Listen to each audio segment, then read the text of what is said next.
Amigas y amigos, es un verdadero placer reencontrarnos en Plan Agropecuario TV, este programa que busca brindar información para la toma de decisiones prediales, la toma de decisiones en los establecimientos, en el hacer cotidiano.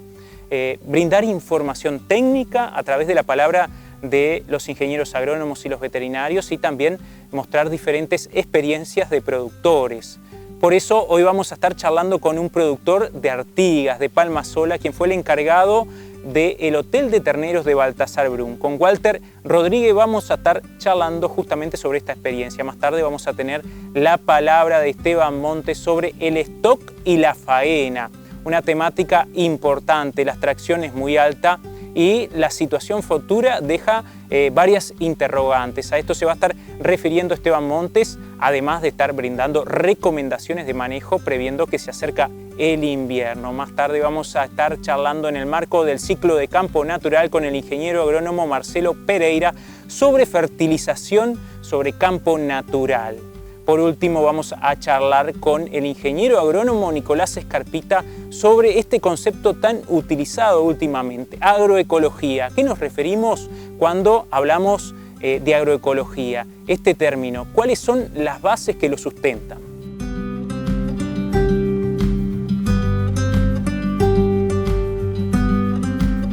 Hace unos días se presentaron los resultados del Hotel de Terneros de Guichón, los cuales fueron muy buenos, por cierto, pero hay una experiencia previa, una historia que permitió allanar el camino para que este tipo de emprendimientos fuera exitoso, por decirlo de alguna forma. Por eso conversamos con Walter Rodríguez, quien fue el encargado del Hotel de Terneros, pero en Baltasar Brum y en el año 2000, en el departamento de Artigas, cuando había una sequía impresionante, enorme, que realmente promovió a una institución como el Plan Agropecuario a tomar medidas al respecto, en este caso promocionando la hotelería de terneros como una opción viable para los productores. También Walter Rodríguez se refiere a que este tipo de experiencias les permitió a los productores conocer la tecnología de la suplementación que no era utilizada en esa zona en ese momento. La hotelería de terneros para mí fue una experiencia nueva totalmente. Cuando me la vinieron a proponer a la Sociedad Fomento, estaba el técnico Esteban Montes. ¿Cuál éramos? Éramos y somos y seguiremos siendo muy amigos. Excelente persona.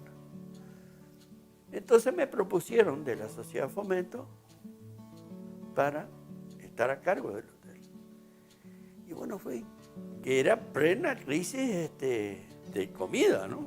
La ternerada, no sabíamos qué iba a pasar, si no venía otra seca. Nosotros estábamos con el cuco de la seca del 88-89. Y fue en el 2000 por ahí. Que cuando empezaron a entrar los terneros empezó a llover a lo loco. Se nos bandeó para el otro lado.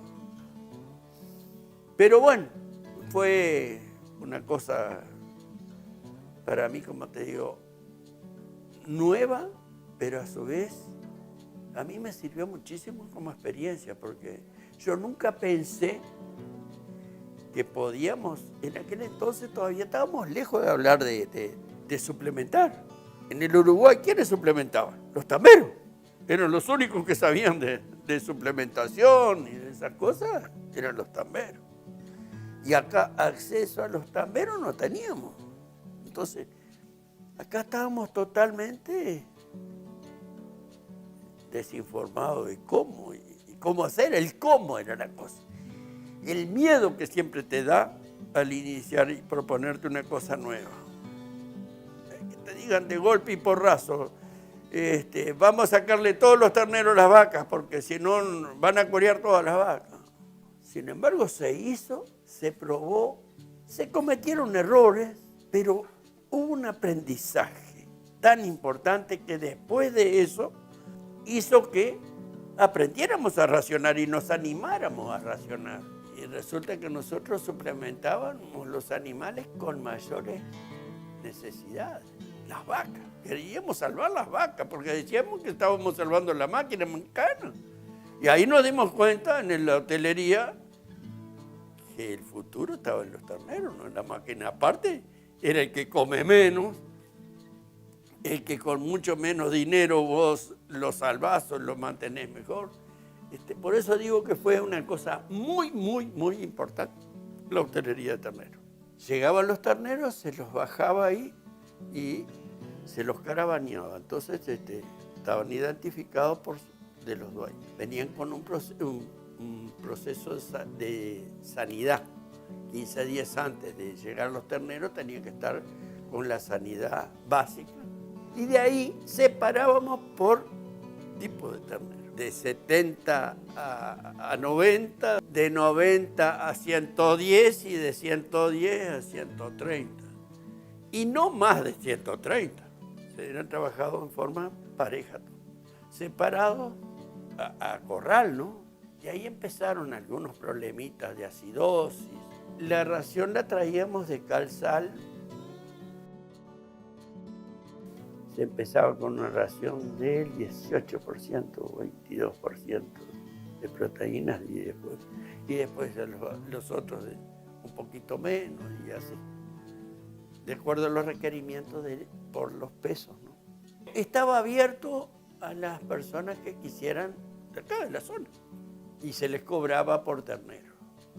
Y cuando los terneros estaban prontos, se vendían 50 y 50. Ahí el productor, ese que estaba mirando de lejos, allí se animó a hacer eso. Se animó a jugarse. Por eso le digo que fue muy importante el primer impulso. Yo lo miro, por ejemplo, a los hijos. Javier, por ejemplo, ¿está dónde? Está suplementando los de primera cría, para que la madre pueda llegar al segundo entore en condiciones de ser entorada. Esa vaca vieja que va quedando última en el celo, esa la destetan muchas veces. Pero entonces agarra un buen periodo para sacándole el ternero, chico o relativamente chico, con 60 kilos, y que ese no tenés problema tan grande.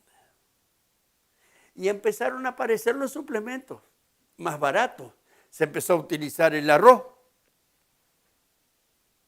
cosa que en aquel entonces eran contados los productores que se animaban a suplementar con arroz. Fue un proceso de cambio que se dio en estos tiempos. Pero sigue siendo valedero. Y sigue siendo valedero, yo creo, convencido de que no es para todos los animales. Es para determinadas categorías. Lo mismo en los corderos, ¿no? Porque también se animaron a racionar corderos también.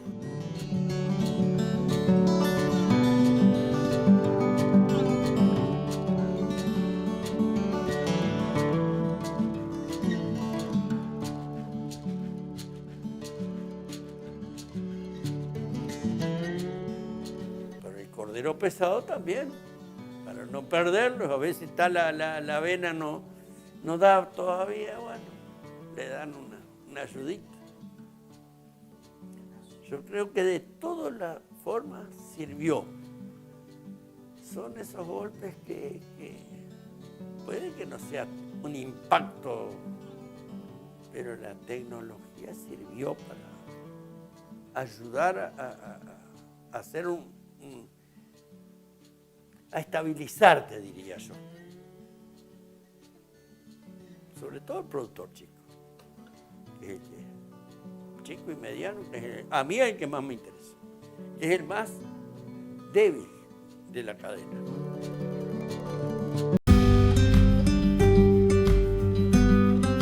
Los datos de faena de vacunos que se viene realizando indican que hay un nivel de extracción muy alto durante el ejercicio ganadero 2021-2022, pero esta faena cambia y tiene particularidades respecto a las categorías y también a la edad de faena. Esteban Montes, técnico del Plan Agropecuario, se refiere a esta situación, cuál es la causa y cómo va a afectar la composición futura del rodeo nacional.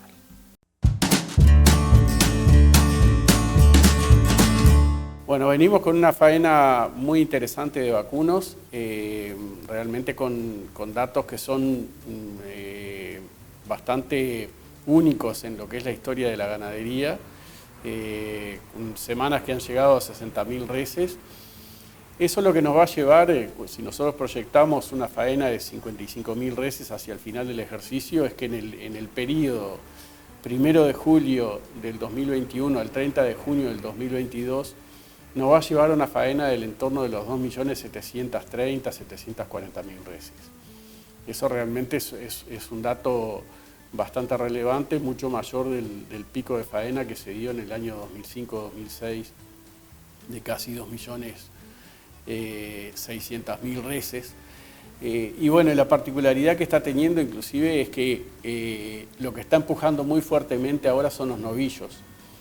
Si bien hay una faena de vientres interesante, no solamente que viene dado por vacas, sino también por vaquillonas, en novillos se está dando una faena bien interesante. Y la particularidad que está teniendo en los novillos es que 2 de cada 3 novillos son menores a 4 dientes. O sea, es una faena de novillos y además de animales muy jóvenes, cosa que viene cambiando porque si nosotros miramos más para atrás, el porcentaje de novillos que eran nuevos era del orden del 49%. O sea, antes era de cada 2 novillos, uno era de menos de 4 dientes y ahora de cada 3 novillos son 2 de menos de 4 dientes.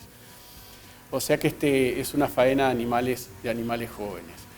Cuando nosotros proyectamos lo que es ese stock, o sea, a partir de todos esos datos de faena, más la exportación en pie, si lo proyectamos al 30 de junio de este año, vamos a tener un descenso en el stock del orden de las 300.000 reses.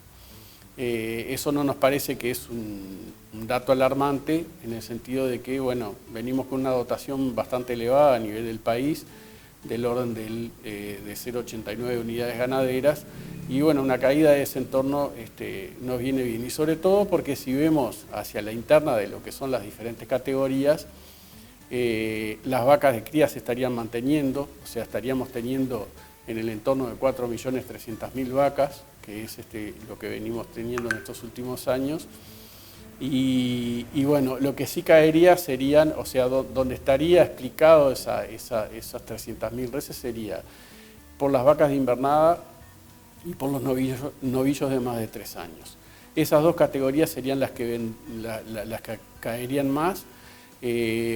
Ahí estaríamos ubicándonos en el orden de 280.000 reses cada uno, ¿no? Son datos muy bajos históricamente, y el resto de las categorías se mantendrían más o menos dentro de los valores que había en los últimos años. O sea que no tendría mayormente mucha variación.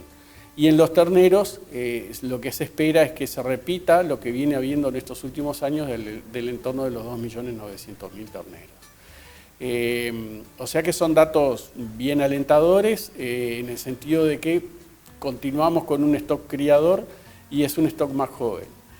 Y si hacemos ese mismo ejercicio trasladando al 30 de junio del 2023, esa misma faena y esa misma exportación del entorno de 220.000 reses de exportación en pie y con las mismas características que está teniendo hoy, que tiene alguna diferencia con respecto a lo que venía antes, porque hoy se están exportando 36% aproximadamente de las exportaciones en pie corresponden a vaquillonas. Si trasladamos todos esos datos, o sea, 2.700.000 reses de faena para el próximo ejercicio, más la exportación en pie de 220.000 cabezas, el stock volvería a caer para el año que viene también en una cifra similar y nos llevaría a que el stock se ubicaría en el entorno de 11.400.000 reses, con las mismas características que decíamos hoy, o sea, continuidad de mantenimiento de las vacas de cría y caerían nuevamente los novillos de más de 3 años y las vacas de invernada. Ahí sí a valores muy bajos, inclusive en vacas de invernada por menos de 100.000 reses y en novillos del entorno de 160.000 reses. Quiere decir que en este ritmo, o sea, con este ritmo de extracción que está teniendo la ganadería, es posible esperar una caída en el stock, pero con categorías más adultas y seguiríamos con un stock criador y con categorías más jóvenes. O sea que sería un stock razonablemente interesante. Por otro lado, hay datos interesantes que están surgiendo, que es a partir de la encuesta que hace el plan, los datos que están habiendo de lo que es preñez son bastante interesantes, son alentadores.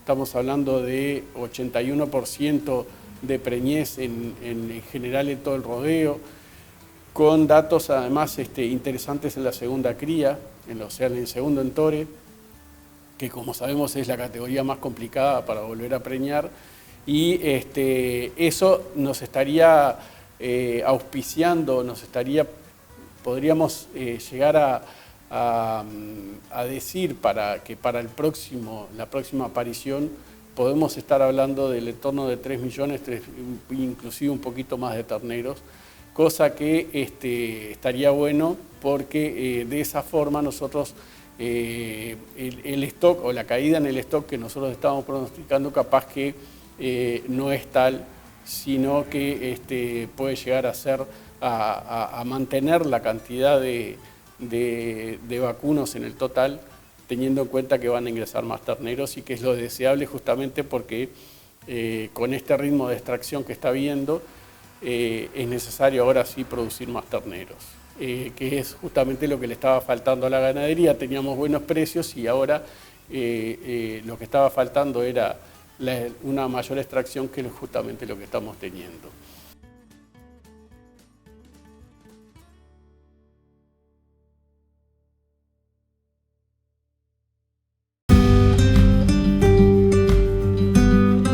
La semana anterior conversamos con Carlos Molina sobre los resultados de la encuesta RIN realizada a los productores asociados al plan agropecuario.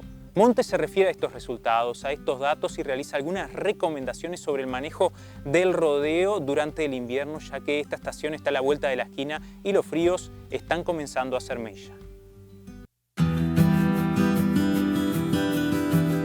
A partir de la encuesta que nosotros hacemos todos los meses, están surgiendo algunos datos que son interesantes y que está bueno retomarlos para dar algunas recomendaciones, porque hemos visto que hay algunos productores que tienen una altura del pasto que no es la deseable. Estamos hablando de aproximadamente un 44% de los productores que responden la encuesta que tienen alturas menores a 5 centímetros de pasto, entre 3,5 y 5 centímetros de pasto, cosa que bueno, todos sabemos que se nos viene el invierno, que durante el invierno el pasto no crece, entonces este es el pasto que justamente vamos a tener para aguantar desde esta fecha hasta que empiecen los rebrotes, que depende de los tipos de campo que haya,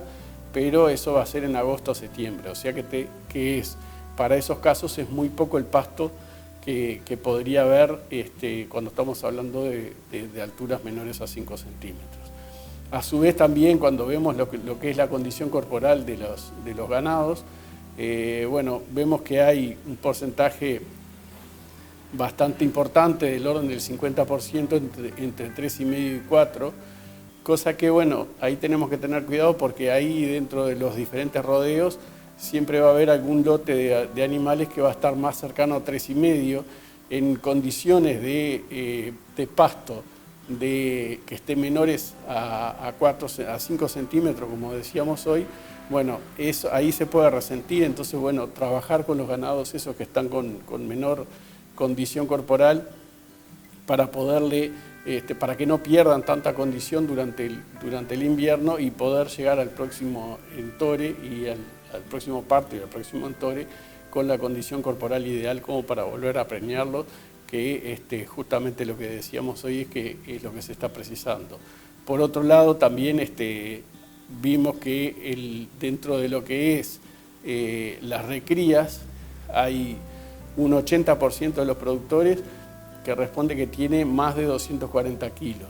En general, nosotros el concepto que manejamos en torno a las recrías es que individualmente tiene que pesar por lo menos 250 kilos en esta época. O sea que hay que tener cuidado porque dentro de esos rodeos, si hay algunos animales que están muy cercanos a los 240 kilos, bueno, no esperar a la primavera y apoyarlos durante este invierno para poder lograr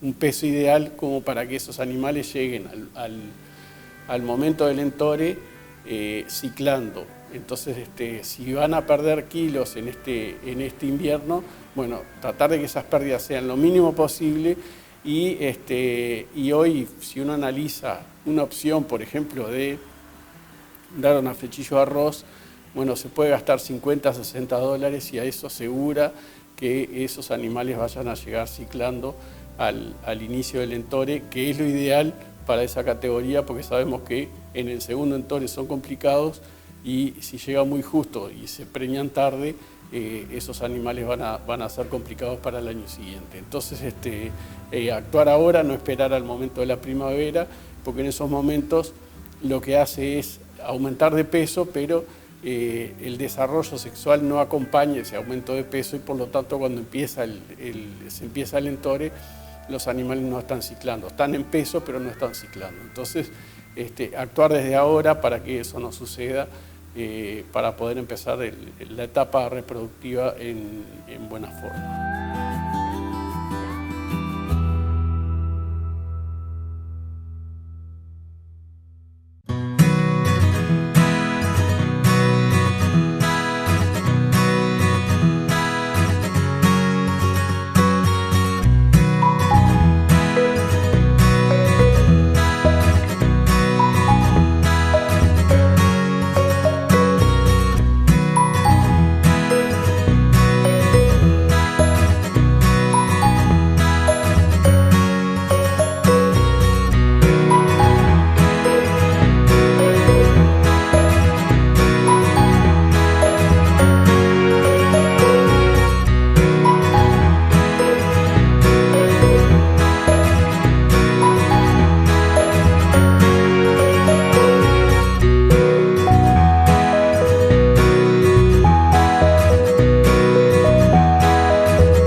premonitorio, el ingeniero Montes se aventura a decir que nuevamente llegaremos a los 3 millones de terneros, debido al análisis del stock actual y también teniendo en cuenta las preñeces que son realmente muy altas para lo que se esperaba y teniendo en cuenta la situación climática. Pero, ¿qué fue determinante para que los productores tomaran decisiones tendientes a preñar la máxima cantidad de vientres? A esto justamente se refiere Esteban Montes. Yo creo que en general se está viendo que los productores se están preocupando mucho más por preñar. No sé en qué medida se están preocupando por preñar en tiempo y forma. O sea, están habiendo preñeces fuera de tiempo, eso es normal, pero yo creo que lo que está habiendo diferente es los precios, que como venimos diciendo de hace mucho tiempo, los precios no solamente son buenos, sino que son más estables. Estamos hablando de variabilidades que en estos últimos tiempos, si nosotros la trasladamos hace 4, 5, 6 años para atrás, estamos hablando de variabilidades del entorno del 11-12%. Cosa que le da más certeza, sobre todo a un proceso largo como es la cría, que bueno, uno entora la vaca y va a obtener el producto recién al año y medio de haber entorado. Entonces, en la medida que uno tiene buenos precios y tiene certeza de que esos precios ocurran, que es lo que está pasando ahora, el negocio se justifica más invertir en este negocio.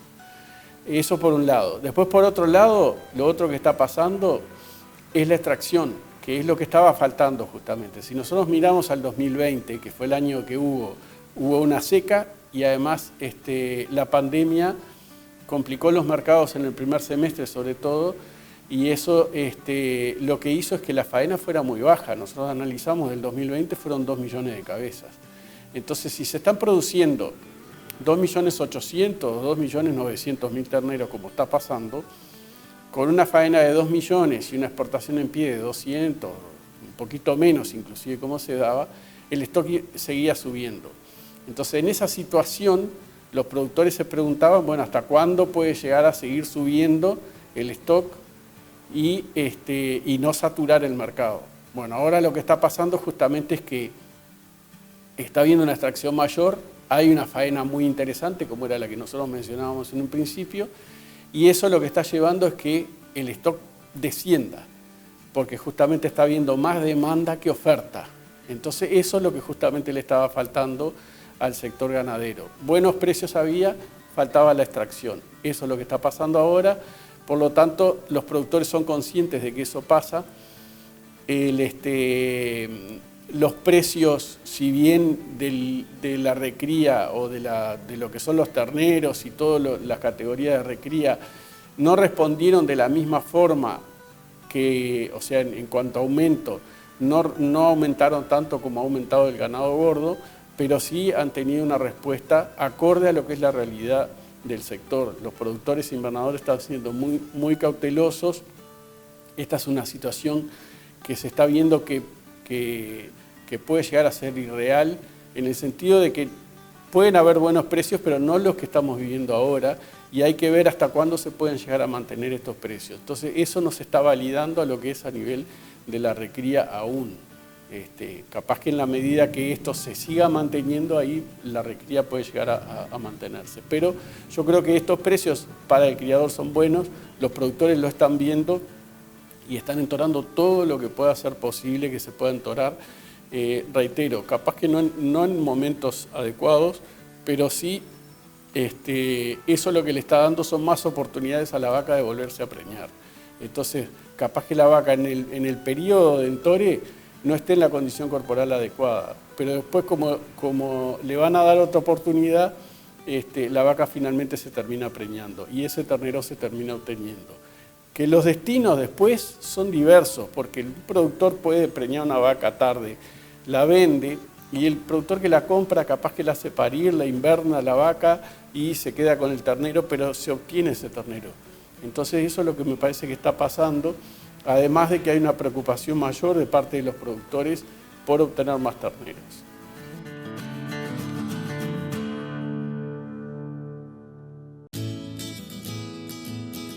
El Plan Agropecuario fue creado en 1996 como persona jurídica de derecho público no estatal, siendo dirigido por una junta integrada por representantes del Gobierno Nacional y de gremiales de productores.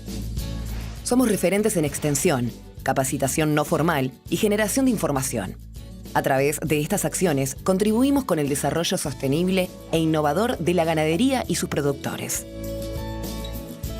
Partiendo de un enfoque sistémico, abordamos distintos temas vinculados a los ciclos biológicos de animales y pasturas, al manejo de los predios, así como aquellos aspectos sociales y económicos propios de su funcionamiento. Como extensionistas, trabajamos en el territorio organizados en 4 unidades regionales, mientras que en Montevideo se gestionan los programas transversales de la institución. Capacitación. Nuestra propuesta de capacitación se diseña de manera flexible, contribuyendo a la formación de capital humano para el desarrollo sostenible de la producción ganadera, acompañando los cambios e innovaciones que surgen en el sector. Realizamos esta labor mediante cursos presenciales y a distancia por Internet, con el fin que el conocimiento sea accesible para la mayor cantidad de personas posible. Extensión. Entendemos que las actividades de extensión tienen como objetivo la difusión de temas vinculados a los sistemas productivos y las desarrollamos mediante charlas, jornadas, giras y talleres, haciendo énfasis en el aprendizaje de productor a productor mediante el intercambio de experiencias.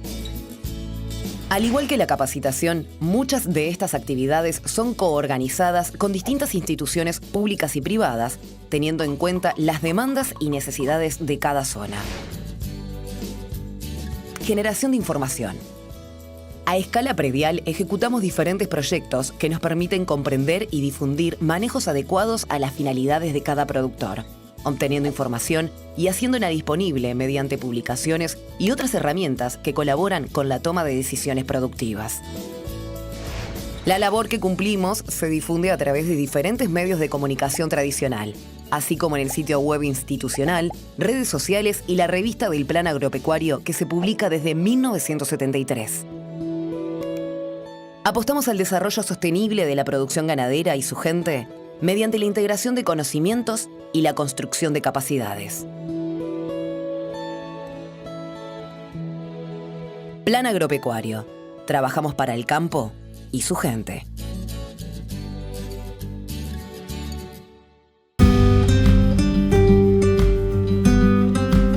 La semana pasada inauguramos el ciclo de campo natural de la mano del ingeniero agrónomo Marcelo Pereira. Acudimos a él debido a su sapiencia y conocimiento en la temática. Hoy vamos a estar compartiendo el tema de fertilización de campo natural. ¿Cuál es la mejor forma de hacerlo? ¿Cuál es la época? ¿Qué resultados podemos esperar teniendo en cuenta la zona agroecológica y las pasturas? Y también cuál es la dosis adecuada.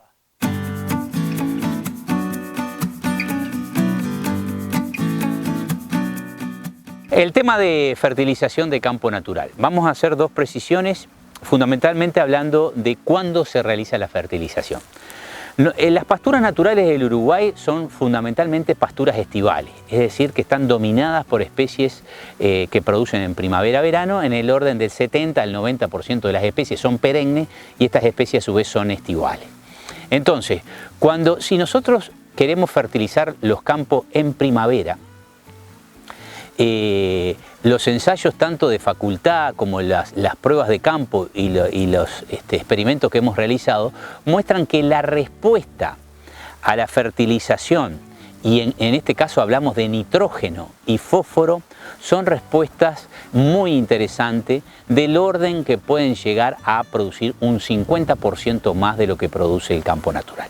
En este caso estamos hablando en fertilizaciones en general del mes de octubre, y esta respuesta es muy interesante porque las especies que dominan el tapiz son especies que maximizan sus tasas de crecimiento en primavera y verano. Por eso la respuesta es tan interesante. ¿Para qué puede servir fertilizar un campo natural en verano? Y bueno, pensando en sustituir situaciones más intensivas como es la realización de verdeos de verano, disminuyendo el costo y disminuyendo sobre todo los riesgos. La realización de un cultivo tiene riesgos, tiene costos altísimos de laboreo, de herbicida o de fertilización, y bueno, y en este caso solamente lo que estaríamos haciendo es una fertilización con nitrógeno y fósforo, disminuyendo notablemente los riesgos. Por supuesto que el nitrógeno va asociado al agua y de no llover, bueno, no habría respuesta, pero eso pasaría exactamente lo mismo con la realización de un cultivo. Ahora bien, ¿por qué nitrógeno y fósforo? Nitrógeno es uno de los elementos más carentes en nuestras pasturas naturales, por eso dominan las especies estivales que son más eficientes en el uso del nitrógeno, y tenemos que utilizar fósforo porque hay niveles mínimos a partir de los cuales las gramíneas responden al nitrógeno. En general se hablan de valores de 8 partes por millón y a partir de ahí comienza la respuesta al nitrógeno. Por eso, los primeros años hay que utilizar una fertilización fosfatada en conjunto con una fertilización nitrogenada. Normalmente lo que hablamos es de utilizar 100 kilos, por ejemplo, de superfosfato simple, que tiene 28 unidades totales de fósforo, además de tener, curiosamente, 13 unidades de azufre, y el agregado de 100 kilogramos de urea. Solamente en la estación de verano, teniendo respuestas más que interesantes en cuanto no solamente a producción de materia seca, que puede aumentar hasta en un 50% las tasas de crecimiento, sino también una mejora en la calidad por el aumento del contenido de proteínas de las pasturas. O sea que la respuesta a la fertilización en verano es rápidamente apreciable en caso que se realice. Ahora bien, cuando hablamos de fertilizaciones de otoño o fertilizaciones de invierno, la cosa cambia. Las especies invernales no dominan en estos campos y entonces para que haya respuesta económicamente viable y biológicamente viable a la fertilización, tiene que existir al menos un 25% de especies tiernas finas en el tapiz de invierno para que haya respuesta. De lo contrario, hay un cambio de color, puede haber un cambio mínimo de calidad, pero no hay un aumento significativo en la respuesta en producción de materia seca. Por lo tanto, si uno está tratando de fertilizar los campos para aumentar la producción de invierno, lo primero que tiene que hacer es constatar la frecuencia de especies invernales y de no tenerlas, hacer manejos previos para que aumente la frecuencia de especies invernales, y eso clara y sencillamente se llama dejar semillar o cerrar los campos para que puedan semillar en la primavera y aumentar así la frecuencia de invierno para luego recién poder realizar la fertilización otoñal o invernal, pensando en el aumento de la producción de las pasturas en invierno.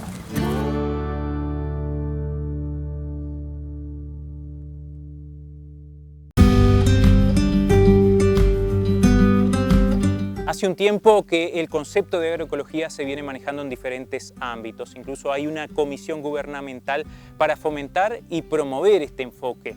Para conocer a qué nos referimos con este término, conversamos con el técnico en el departamento de Rocha del Plan Agropecuario y coordinador de la Regional Este, el ingeniero agrónomo Nicolás Escarpita.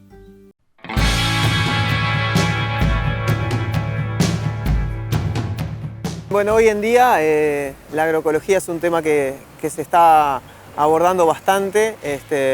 Por suerte es un enfoque que se está poniendo a consideración. Bueno, podemos decir de ella que en cierto sentido es un enfoque, una forma distinta de ver, por un lado, de ver y entender la relación de los seres humanos con la naturaleza y la forma en la cual se produce y se hace todo se organiza todo lo que es el sistema alimentario.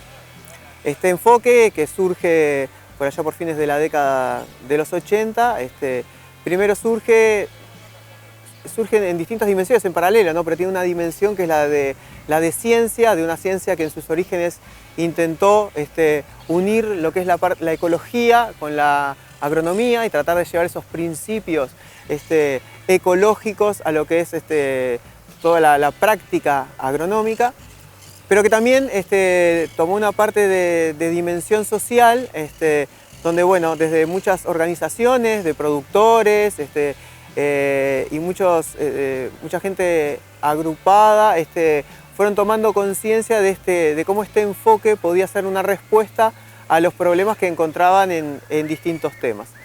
Y también podemos ver a la agroecología como un conjunto de prácticas, de aquellas prácticas que son más amigables, digamos, entre comillas, con lo que es el medio ambiente, y prácticas que permiten conservar, producir y conservar a la vez. Un poco esas son las tres grandes dimensiones que podemos encontrar en la agroecología. Por supuesto que esto ha ido evolucionando, y la agroecología como ciencia, hoy en día tenemos una sociedad científica latinoamericana, la SOCLA, que reúne a muchos de los científicos que están en torno a la agroecología, se organizan congresos de agroecología, y la agroecología como ciencia ha ido incorporando distintas, ha ido tomando de otras ciencias aspectos para irlos incorporando, ¿no? Sobre todo muchos aspectos de las áreas de las ciencias sociales, profundizando en los aspectos de las áreas ecológicas y cruzando aspectos ecológicos con aspectos económicos. Ha ido incorporando muchos aportes a este enfoque, a esta mirada que tiende a ser holística, de mirar el conjunto en su totalidad, y sistémica, o sea, de tratar de entender cómo funcionan los sistemas de producción justamente como sistemas, cómo se dan esas interrelaciones, y no solo entender los elementos aislados, sino cómo se combinan. Bueno, el otro importante a considerar ahí, que la agroecología lo que plantea no es una definición de decir, bueno, yo soy agroecológico o no, hago agroecología o no, sino que es más bien un conjunto de principios o elementos que se tienen en consideración a la hora de diseñar, manejar y evaluar los sistemas de producción, con el objetivo de que sean sustentables en las distintas dimensiones, ¿no? En la dimensión económico-productiva, que es la más clásica que tendemos a mirar, la dimensión social y también la dimensión ambiental. Entonces, bueno, ahí surgen una serie de elementos a considerar. La agroecología a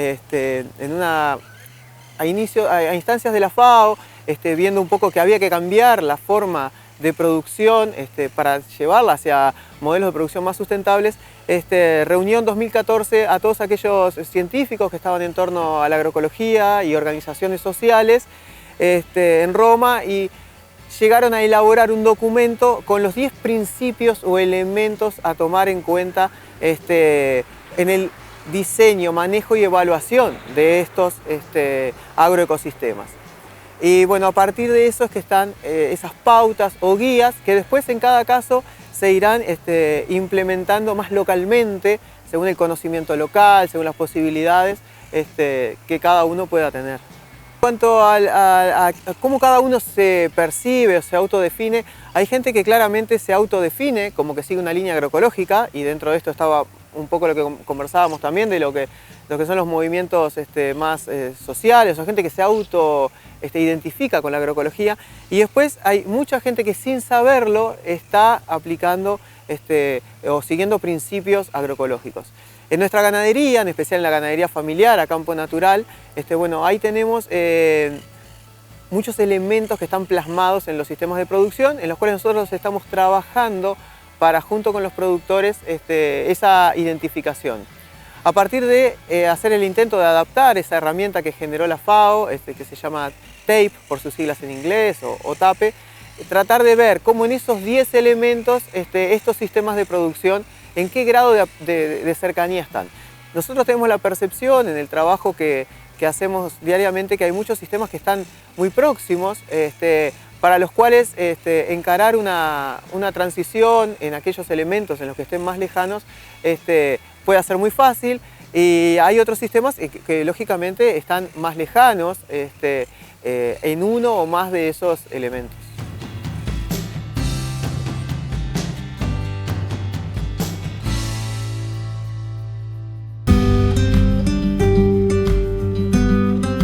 De acuerdo a lo mencionado por Escarpita, tal vez hay muchos productores ganaderos que practiquen la agroecología, que produzcan en sus predios de forma agroecológica, pero no lo saben, ya que no es una meta que se autoimpusieron. Después de todo el concepto que está detrás de este tipo de enfoque es la sustentabilidad. En este caso, teniendo en cuenta sus tres dimensiones, la dimensión social, la económica y la ambiental.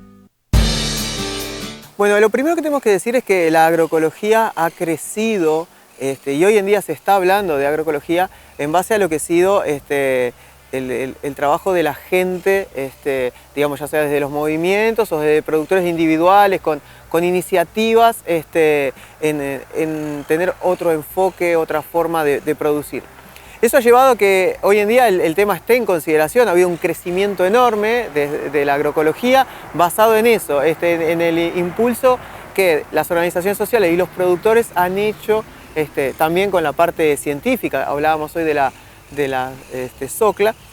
Ha hecho para poner la agroecología hoy arriba de la mesa como una de las opciones viables. Eso ha hecho que en muchos países, como es en el caso de Uruguay, haya una ley de promoción a lo que es la agroecología y bueno, eso desemboque en políticas públicas para dar apoyo a esas transiciones que tienen que ser a todo nivel las transiciones, porque siempre nos enfocamos en los productores, en el sector primario de producción, pero también son transiciones que se tienen que dar, bueno, a escala de paisaje, digamos, para que esto realmente tenga ese impacto, esa mejora en la biodiversidad que se busca y todos esos otros elementos.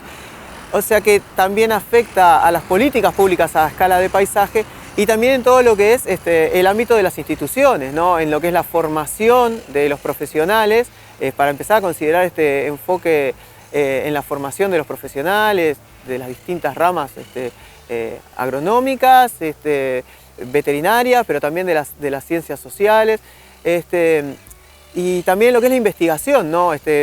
Hoy en día visitábamos un predio donde, bueno, quedaba claro que es necesaria más investigación sobre estos temas, pero una investigación también con ese enfoque agroecológico, con esa valorización de lo que es el conocimiento local y adaptado que tienen las productoras y los productores, para poder en conjunto con el conocimiento científico transitar caminos de generar un nuevo conocimiento que permita, bueno, avanzar en esa línea, que las políticas públicas también acompañen con el apoyo a las transiciones que en muchos casos necesitan, dependiendo del punto de partida, un apoyo más importante para esa transición. Ahí podemos hablar de tres niveles en lo que es la transición. Un primer nivel que se habla desde la agroecología, de lo que es la optimización del sistema de producción en el cual uno está trabajando, que eso muchas veces ya lo vemos en muchos productores. Después un segundo nivel donde ya se puede pasar a lo que es la sustitución de insumos, de empezar a sustituir aquellos insumos químicos de mayor costo y de mayor impacto negativo a nivel del ambiente por sus insumos orgánicos. Y tenemos un tercer nivel que ya es el del rediseño de los sistemas de producción para poder hacer una combinación de elementos de esos sistemas de producción que hagan que se potencialice lo que son todos los procesos ecológicos beneficiosos que nos van a permitir que ese sistema no tenga que depender de insumos externos, que llegue a los equilibrios necesarios para poder tener una buena producción. Y hoy en día nos encontramos con sistemas en distintos niveles de esa transición y creo que el apoyo tiene que ir direccionado a tratar de ver en cada uno de esos niveles o escalones que se encuentren los productores cómo podemos contribuir de mejor manera. Hoy en día, por suerte, están todo lo que son las comunicaciones han avanzado un montón, todo lo que es la internet, ha hecho de que haya un mayor acceso desde ese punto de vista a todo esto.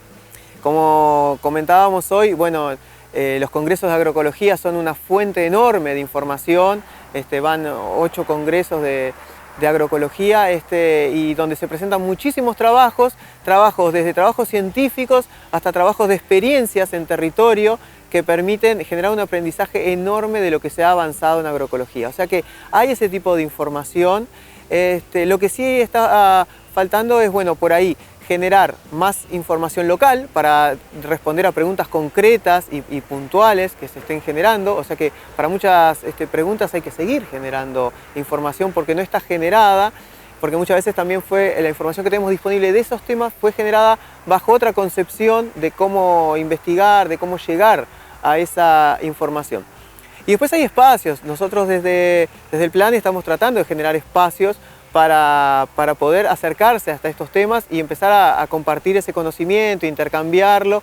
Y tenemos bueno, un curso de educación a distancia, que este va a ser el segundo año, que es sobre introducción a la agroecología.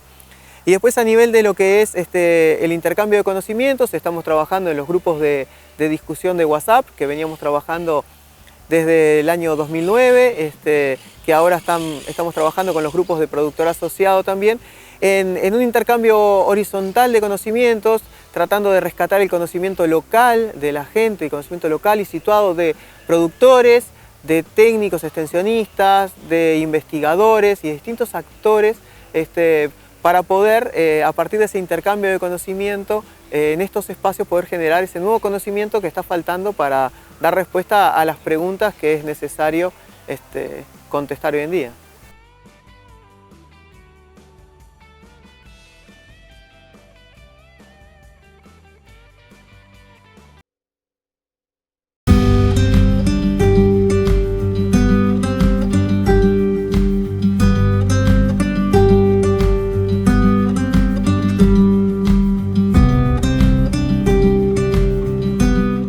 Amigas y amigos, ha sido un verdadero placer haber compartido esta hora de información a través de Campo Rural TV, en la señal de DirecTV llegando a todo el país, pero también si ustedes quieren mirar el programa pueden tener acceso en el canal de YouTube del Plan Agropecuario o simplemente a través de la página web de la institución planagropecuario.org.uy. Les recordamos que pueden estar compartiendo y agradeceríamos que así lo hicieran, ese pequeño video donde concentre o resuma el trabajo que vienen realizando en su establecimiento, alguna tecnología que utilicen cotidianamente, algún trabajo que estén realizando, una siembra, el manejo del ganado, las pasturas, el manejo de las pasturas o de los alambrados, etcétera, que nos permitan compartir esta experiencia con otros productores de diferentes zonas del país, ya que desde el Plan Agropecuario se apuesta también a eso, al aprendizaje de productor a productor. Nosotros, como les decíamos, les esperamos la próxima semana aquí en Plan Agropecuario TV.